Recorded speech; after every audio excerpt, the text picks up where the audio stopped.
जय श्री महाकाल। आप सभी का हमारे चैनल श्री ज्ञान में हार्दिक स्वागत है। आज का हमारा विषय है ध्यान यानी कि मेडिटेशन क्या होता है, किस तरह से होता है और ध्यान में हमें कौन कौन सी सावधानियां रखनी चाहिए, ये हमारा आज का विषय है।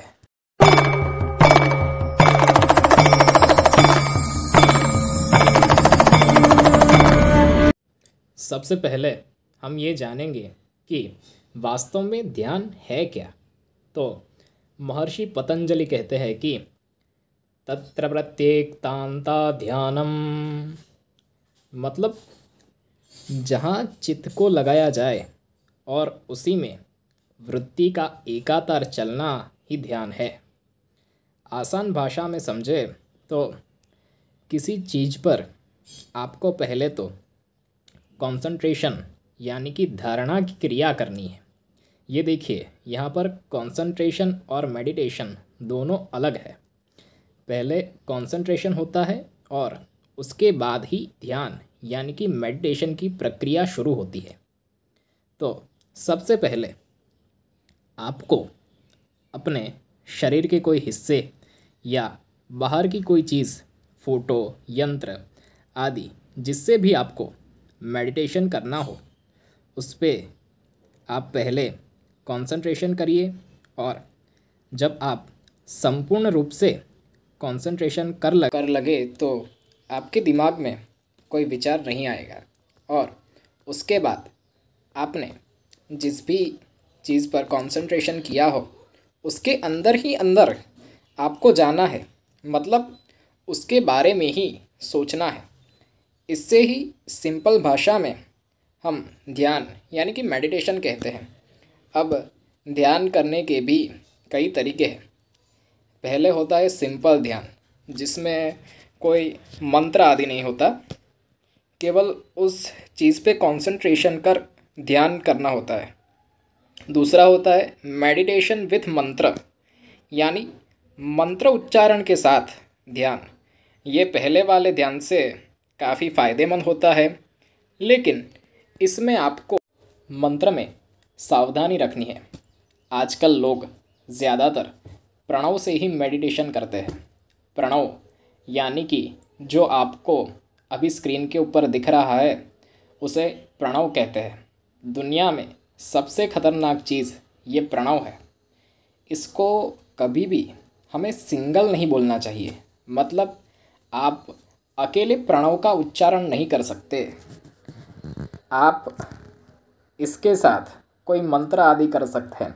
जैसे हमने प्रणव के साथ लगा दिया ओम नमो भगवते रुद्राय, देखिए ये एक मंत्र हो गया, ये आप बोल सकते हैं। पर अकेले प्रणव का उच्चारण केवल और केवल सन्यासी ही कर सकते हैं, क्योंकि प्रणव स्वयं में ब्रह्म है। अगर हम गृहस्थी लोग उसे जपेंगे तो वो हमारे हृदय के निकट जो सबसे पहली चीज़ होगी उसे ये नष्ट कर देगा। प्रणव का काम ही यही है कि कामना को नष्ट करना। अगर आप इसे ही जपते रहेंगे तो आप में किसी भी प्रकार का मोह बचेगा नहीं। अगर इसकी हम आपको एक बात बताए तो राजकोट में एक वृद्ध महिला थी, करीब 60-70 वर्ष की होगी। वो उसे किसी ने बताया होगा या पता नहीं उससे कहाँ से पता चला, तो वो नित्य 10 या 12 माला प्रणव का करती थी, केवल प्रणव ही जपती थी। तो 6 महीने के भीतर क्या हुआ कि उसके दोनों संतान, उसके 2 लड़के थे, तो वो मर गए अचानक। तो वो बहुत दुखी हुई। तो उसने किसी अपने गुरु से पूछा कि महाराज, मैं तो ये प्रणव का जाप करती थी, इतना 10-10, 12-12 माला रोज करती थी, फिर भी मेरे साथ ये बुरा कैसे हुआ।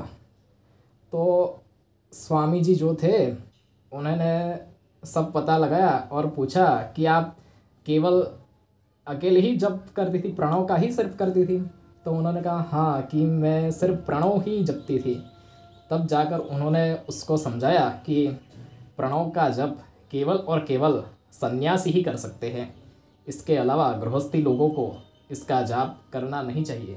तो प्रणव जो होता है वो हमारी निकट की जो हमें प्रिय चीज़ होगी उसको ही नष्ट कर देगा। इसलिए प्रणव से मेडिटेशन कभी भी नहीं करना चाहिए। आप मेरी मानो तो शिव, राम, राधा ये नाम से मेडिटेशन करो। आपको जिसके ऊपर भी मेडिटेशन करना हो उस चीज़ पे कंसंट्रेशन करो और ये शिव, राम या राधा कोई भी आपको जो पसंद हो उसका उच्चारण करो। लेकिन उच्चारण कैसे करना है? तो कि उसका जो उच्चारण होगा वो हमें वेव फॉर्म में करना है। वेव फॉर्म यानी कि जैसे देखिए मैं आपको सुनाता हूँ, राम शिव राधा, ऐसे ऐसे आप उच्चारण कर सकते हैं। इस वेव फॉर्म की वजह से क्या होगा कि आपके शरीर में कंपन होगा और इस तरह से आपको नई ऊर्जा प्राप्त होगी। तो ये हो गया हमारा मेडिटेशन विथ मंत्र। और अब हम आते हैं अपने सबसे पावरफुल मेडिटेशन के ऊपर, जो कि है मेडिटेशन विथ मंत्र एंड यंत्र। ये सबसे पावरफुल होता है। इसमें क्या होता है कि कोई भी देवी या देवता उसका यंत्र होता है और उसी देवी देवता का मंत्र होता है, जिससे हमें मंत्र उच्चारण करना होता है, जपना होता है और उस देवी देवता का जो यंत्र होता है उस पर हमें ध्यान करना होता है। तो इससे जो मेडिटेशन होता है वो सबसे पावरफुल होता है। लेकिन ये मेडिटेशन हम आपको यहाँ ऑनलाइन नहीं बता सकते, क्योंकि ये परम गोपनीय है। किसी योग्य गुरु के मार्गदर्शन में ही इसे किया जा सकता है, क्योंकि ये खतरनाक भी होता है। इसलिए हमें गुरु के मार्गदर्शन में ही इसे करना चाहिए। तो ये हमारा ध्यान के ऊपर ये एक छोटा सा वीडियो है। वैसे तो ध्यान बहुत बड़ा विषय है, हम उसे शब्दों में नहीं बांध सकते, इसलिए ये थोड़े संक्षिप्त में ही हम आपको ध्यान के बारे में बता रहे हैं। हम आपको केवल यही कहेंगे कि किसी के बहकावे में आके वो प्रणव वाला मेडिटेशन आप ना करें, वो आपको बर्बाद कर देगा। ये इसकी हम गारंटी ले रहे हैं, वो आपको बर्बाद कर देगा। इसलिए सावधान रहिए, उससे बचे और योग्य गुरु के मार्गदर्शन से ही मंत्रों के मेडिटेशन में जाए। बस यही कहना था हमें। ईश्वर आपका सदैव कल्याण करे, ऐसी भगवान श्री नारायण के चरणों में प्रार्थना। जय श्री महाकाल। हर हर महादेव।